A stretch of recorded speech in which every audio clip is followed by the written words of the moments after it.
Ravindra Singh, Allahabad high court. आज आप लोगों से मैं जिस टॉपिक पे चर्चा करने जा रहा हूँ वो है एडॉप्शन यानी गोद लेना और इससे संबंधित कानून।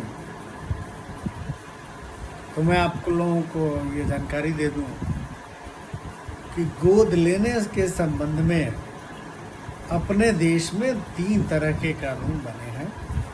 एक सबसे पहले कानून बना था 1890 में, जिसका नाम था गार्जियंस एंड वार्ड एक्ट 1890।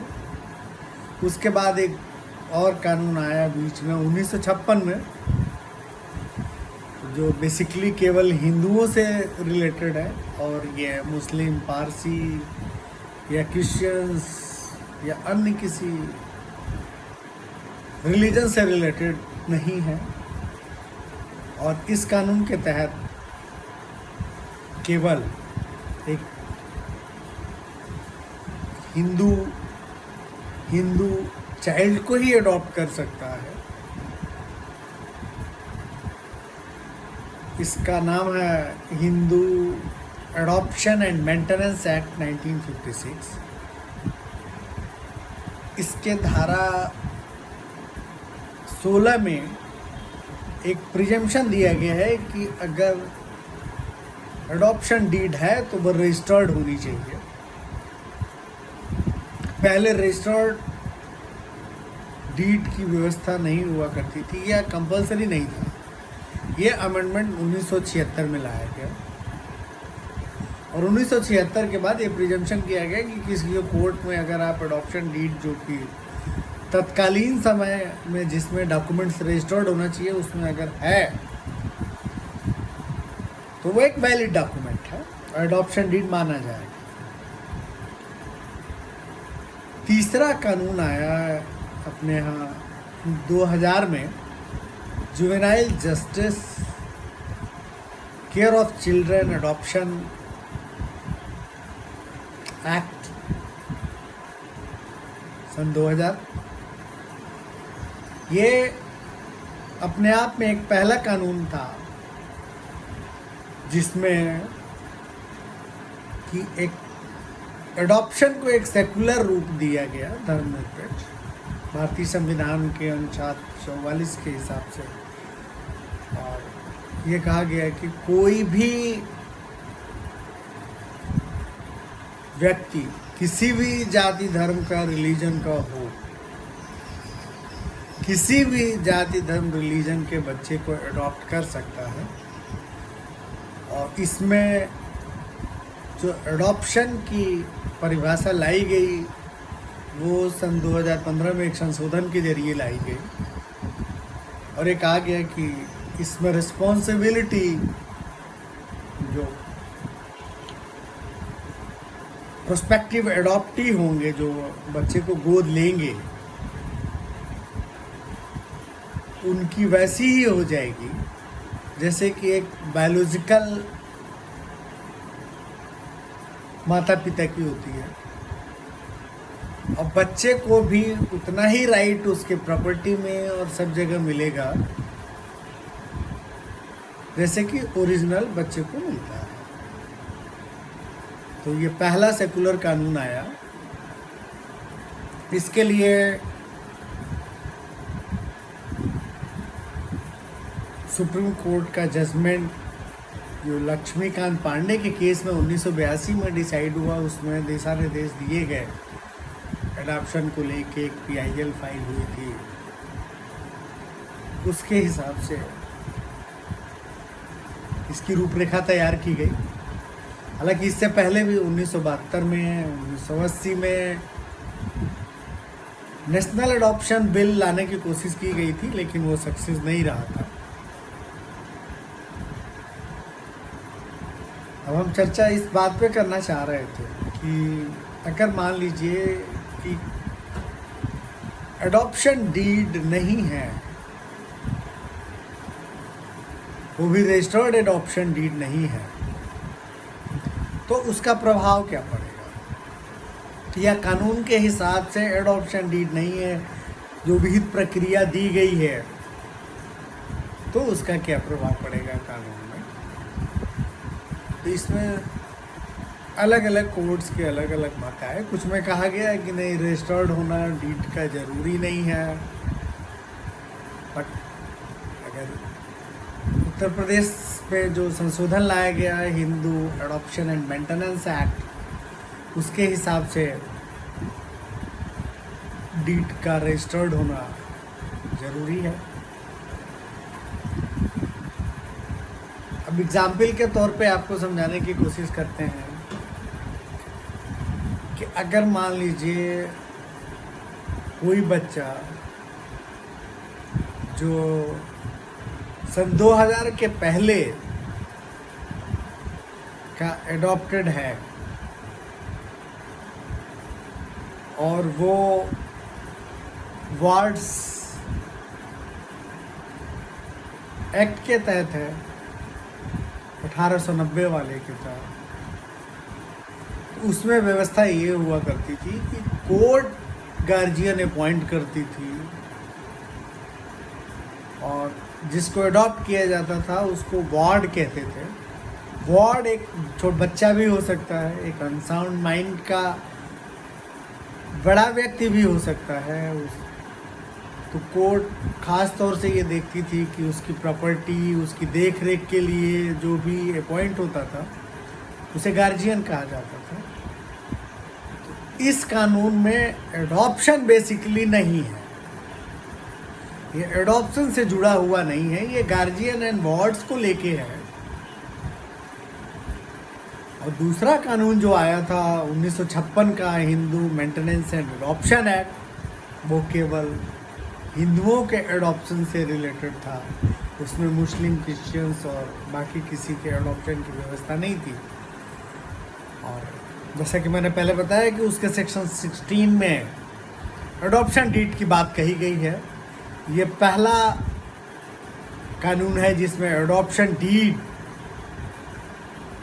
की बात कही गई और एडॉप्शन डीड का रजिस्टर्ड होना ज़रूरी बताया गया और प्रिज्यूम किया गया कि अगर डीड है, वो रजिस्टर्ड है तत्कालीन कानून के हिसाब से, तो वो माना जाएगा कि बच्चे को सही तरीके से गोद लिया गया है और सही लोगों ने लिया। अब सन 2015 में जो संशोधन आया या एक्ट आया, juvenile justice act, care of adoption children, उसके हिसाब से तो 18 साल तक के बच्चे को गोद लिया जा सकता है और किसी भी धर्म का व्यक्ति किसी भी धर्म के बच्चे को गोद ले सकता है। उसमें कानून में व्यवस्था दी गई है कि उसके लिए कौन कौन लोग अडॉप्ट कर सकते हैं, उनकी फाइनेंशियल स्थिति अच्छी हो, वो साउंड माइंड ठीक हो, वो और जो उसमें क्वालिफिकेशंस दी गई है उसकी योग्यता वो अगर रखना है तो वो अडॉप्ट कर सकते हैं बच्चे को। और वहाँ पे उस बच्चे को वही राइट मिल जाता है उस एडॉप्टेड माँ बाप की प्रॉपर्टी में जो उसके असली बच्चों को मिलेगा। इसको मुंह बोला भाई बहन भी कहा जा सकता है एडॉप्टेड चाइल्ड को, या कहा जाता है। लेकिन जो 1956 का कानून है, Hindu maintenance and adoption act, उसमें केवल 15 साल तक के बच्चे को ही गोद लिया जा सकता है। अब सवाल ये उठता है कि अगर मान लीजिए कोई बच्चा ऐसा है जो Hindu maintenance and adoption act के तहत गोद उसको नहीं लिया गया, उसको जुवेनाइल जस्टिस एक्ट के तहत भी या उस कानून के 2000 के आने के पहले का गोद लिया गया है, और गोद लेने वाले हिंदू हैं, किसी मुस्लिम बच्चे को गोद लेते हैं, तो वो किस कानून के तहत माना जाएगा?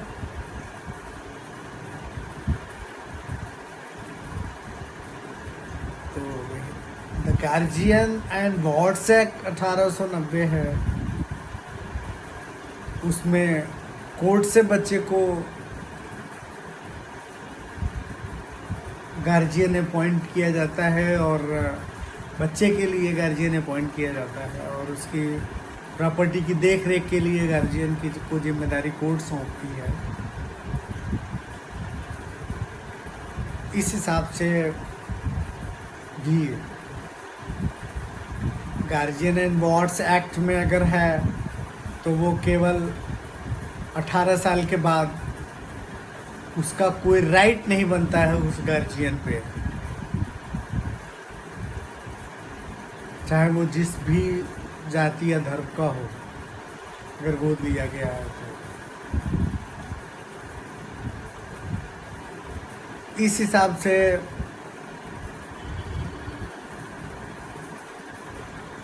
सन 2015 में जो जुवेनाइल जस्टिस एक्ट लाया गया नया और उसके तहत जो सेकुलर अरेंजमेंट किया गया, ये एक अपने आप में पहला कानून बना जब किसी भी धर्म के किसी भी बच्चे को अडॉप्ट किया जा सकता है। ये भी थोड़ा बड़ा धीरे धीरे टफ होता जा रहा है। इसके तहत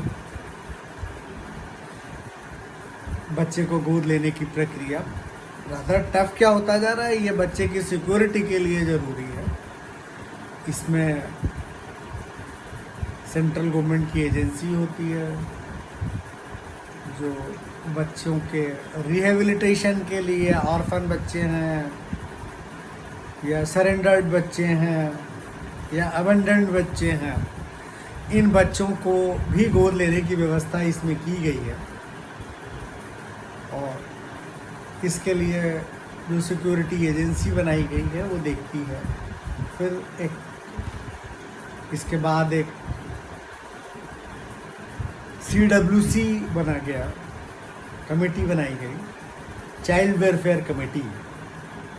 ये चाइल्ड वेलफेयर कमेटी ही तय करती है, वही डिसाइड करती है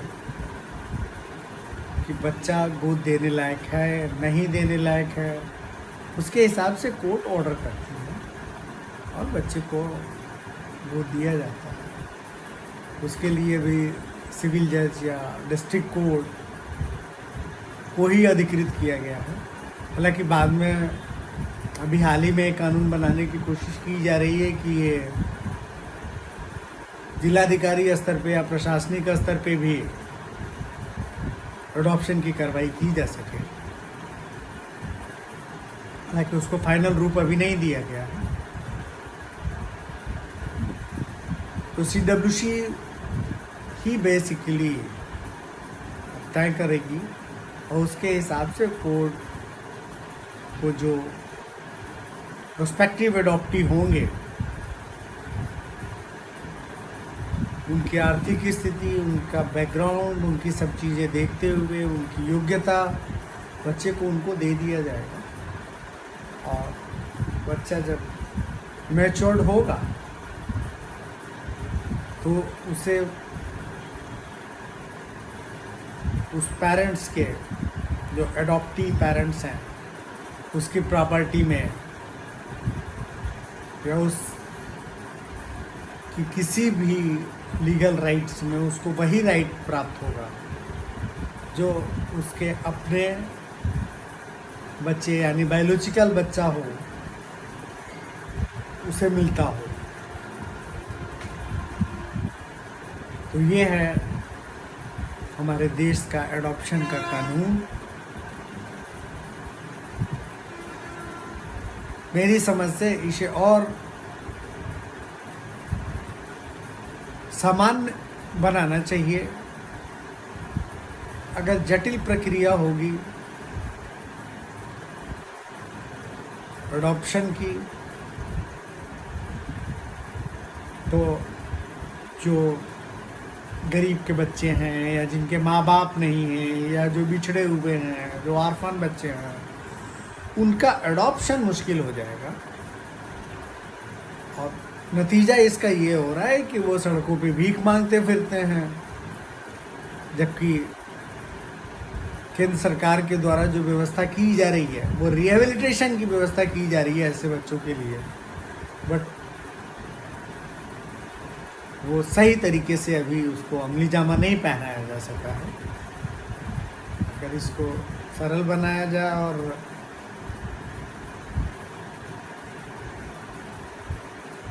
बच्चों के हित को देखा जाए, जो गरीब बच्चे हैं और उनके माता पिता उनको पालने की स्थिति में नहीं हैं या भूले भटके बच्चे हैं, तो उनके लिए मेरी समझ से बड़ा ही सिंपल सी व्यवस्था की जानी चाहिए